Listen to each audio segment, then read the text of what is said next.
Imagine a quiet night on a southern plantation.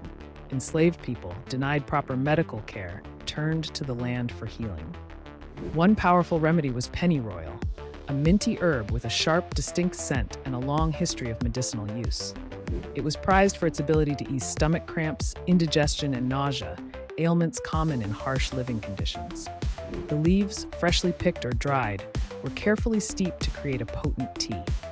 Here's how it was done. Gather a handful of fresh pennyroyal leaves. Rinse them gently to remove dirt, then place them in a pot. Add 2 cups of boiling water and let the leaves steep for 10 minutes covered to trap the healing oils and release their full flavor. The resulting tea was sipped slowly, its warmth soothing the belly and calming discomfort. Stories passed down speak of caretakers quietly brewing this remedy for children and elders, offering relief when little else was available.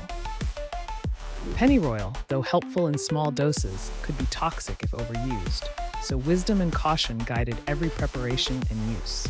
This knowledge was a vital part of survival and care within enslaved communities. Where are you watching from? Let me know in the comments, and if you're not following, you won't hear my voice again.